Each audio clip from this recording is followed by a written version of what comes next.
অনেক সময় অনেক জায়গায় গেলে ধনী লোক যেই জায়গায় দাঁড়ায় গরিব লোক ওই জায়গায় দাঁড়াতে পারে না।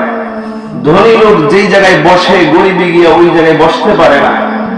কিন্তু আল্লাহ তাআলার ঘর এমন একটা সিস্টেম করে দিয়েছে, নামাজের মাধ্যমে এমন একটা পদ্ধতি আল্লাহ তাআলা নিজাম তৈরি করে দিয়েছেন, যেটার দ্বারাতে ধনী গরিব খাটো লম্বা সুন্দর সব কিছুকে পৃথক করে সকলকে একত্রিত করে একই কাতারে দাঁড় করিয়ে দেয়। এই ঘরের মধ্যে আসলে কে পাঁচতলা বিল্ডিং এর মালিক, কে ইঞ্জিনিয়ার, কে ডাক্তার, কে বড় আলেম, কে বড় জাহেদ, কে বড় ফকিহ, কে ভিক্ষুক, এটা নির্ধারিত নাই যে সে ভিক্ষুক সে পিছনের কাতারে দাঁড়াবে, আর ওই এলাকার বড় গণ্যমান্য ব্যক্তি তাকে সামনের কাতারে দাঁড়াতে হবে। কেননা আমি গরিব হয়েছি বলে, আমি কালো হয়েছি বলে, আমি নিচু হয়েছি বলে এটা আমার নিজের কোনো যোগ্যতা না। আমি নিজেকে নিজে গরিব বানাই নাই। কেউ নিজে চায় না নিজে গরিব হইতে, কেউ চায় না নিজে নিজে কালো হইতে, সে আর কত চুল পাওয়ার আমাকে একটু সুন্দর হওয়ার জন্য। কেউ চায় না ভাঙা ঘর বানাইতে, সবাই চাই উঁচু উঁচু ঘর বানাইতে। বানাইছে কি ঘর বলেন তো? আল্লাহ তাআলা বানাইছে। আমি আপনাকে জোর করে কোনো কিছু করতে পারবো?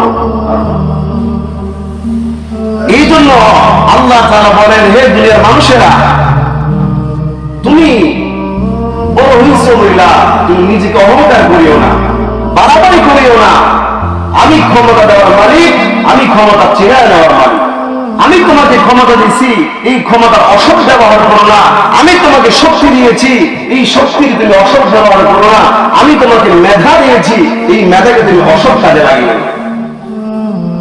মেধা অসৎ কাজে লাগানো যায়, এই জবান দিয়ে অসৎ কাজে লাগানো যায়, এই কানকে অসৎ কাজে লাগানো যায়, এই পা দিয়ে অসৎ কাজে লাগানো যায়। আপনি ইচ্ছা করলে এই জবান দিয়ে গুনাহ করতে পারেন, আবার ইচ্ছা করলে এই জবান দিয়ে নেক কাজ করতে পারেন।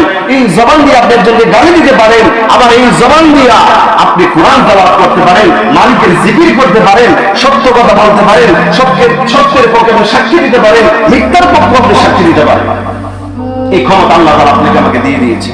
কেননা আল্লাহ তাআলা চান আপনাকে আমাকে পরীক্ষা করার জন্য তুই জমিনে পাঠাইলেন। বান্দা সব কিছু করার তোকে আমি ক্ষমতা দিলাম, আমি দেখতে চাই তোর এই শক্তিটাকে, তোর এই মেধাটাকে, তোর এই বুদ্ধিটাকে, তোর এই ক্ষমতাটাকে তুই কোন কাজে ব্যবহার করিস। অনেকে আমি বেশি হায়াত দিই, এটা দেখার জন্য এই হায়াতটা সে কি করে